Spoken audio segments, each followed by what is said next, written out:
So obviously I've been absent for a couple of days, and I apologize for that deeply. I feel very, very bad. I feel like horse shit for skipping the Akame ga Kill episode review and the Hunter x Hunter episode review, because those were great episodes. I especially feel bad about Akame just because like the episode was just so emotional and just I think it had a lot of I think it sets the tone for the series in a sense.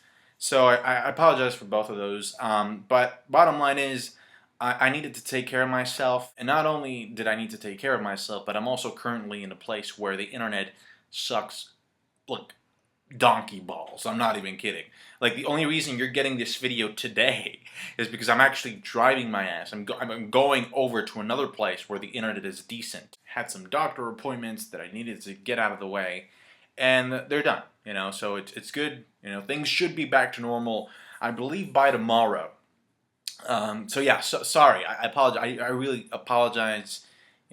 Sometimes people just don't realize how much work or how much effort you put into your videos. Plus, the life that you lead outside of YouTube. I mean, at least for me, it's kind of draining. So yeah, I needed the break. So I hope you understand. But let's get into the Naruto Shippuden episode review. Shikamaru has the idea of blocking the equivalent of a nuclear bomb with some styrofoam walls. They're not really styrofoam, but you get what I'm saying. Doesn't work, even though Killer Bee's like shooting bijou bombs at the nuke, trying to change its direction. And I gotta say, props to Ino. This girl has been on top of things ever since the war got started. Apparently, before dying or before coming to the battlefield, Minato had a lot of time to place these kunai all over the battlefield to serve whatever purpose he wanted them to serve. In this case, he sends the bijou bomb to explode in the ocean. People get the explosion, but nobody gets hurt. And of course, he makes an observation of the fact that Sakura is healing Naruto, and Naruto already knew that he was coming because he felt the chakra. And I don't know if he felt Minato's chakra or the Kyuubi chakra inside of Minato, which he uses in this episode and looks pretty beast doing so. But at the same time, it's like his design is almost identical to Naruto's.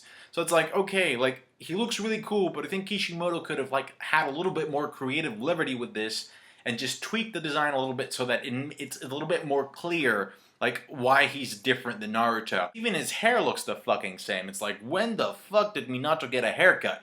And, I think technically, just logically, the chakra that Minato has should look different because he has, I believe it's the yin chakra.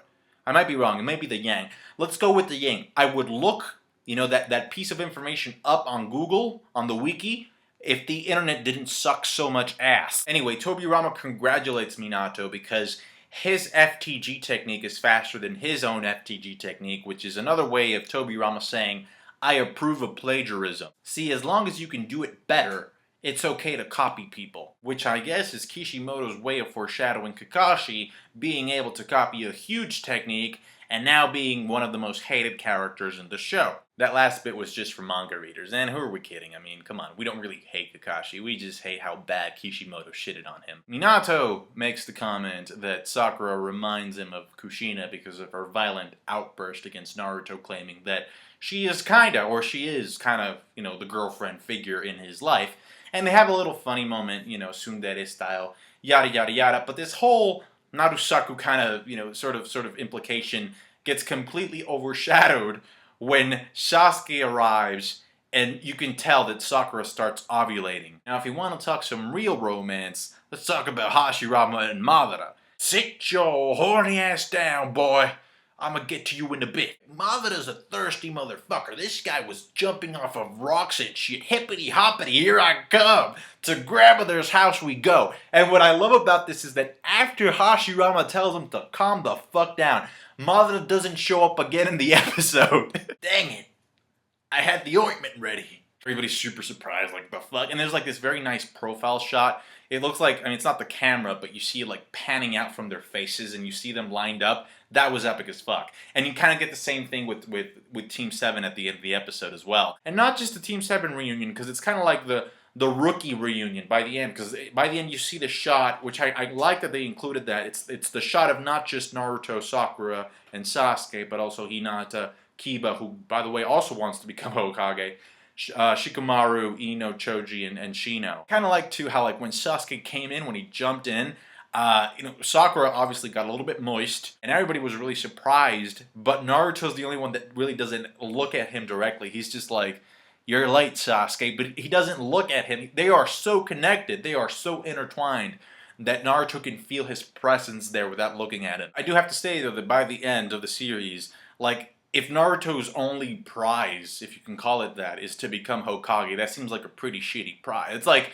because the job of Hokage, given what has happened and what I know will happen, it kind of it loses its value because the nations are finally cooperating with one another. So if there were like, if the nations united and there was a president of these united shinobi nations and that was Naruto, that'd be epic. Hokage, you're still in Konoha, so maybe that job can go to Sasuke. Obviously, that's not going to happen because he's been a fucking runaway terrorist for a while. Plus, that would kind of ruin the whole premise of the series, which is built upon the fact that Naruto wants to become Hokage. Like, the only thing that Sasuke needed to say in this episode was, "Believe it!" The Team 7 reunion was great. Just seeing the three of them lined up was great. Sakura wants her time to shine.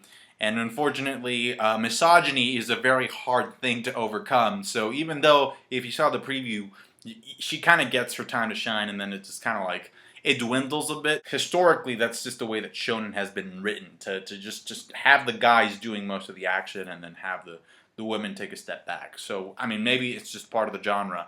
I don't know. In terms of the action, I thought this episode was pretty good. In terms of the nostalgia factor, I thought this episode was great. The music was really well used as well. Like when Sasuke comes in, you hear the guitar like ding ding ding ding. Now Kakashi and Obito, I don't remember what the fuck they were talking about because my mind just blocks those segments out for some reason. But tell me your thoughts about the episode down below in the comment section. Thank you so much for waiting and being patient with me even though I haven't been uploading constantly. I appreciate your support a lot. Likes as well. Subscribe to my channel. I'm back in business. Take care, guys.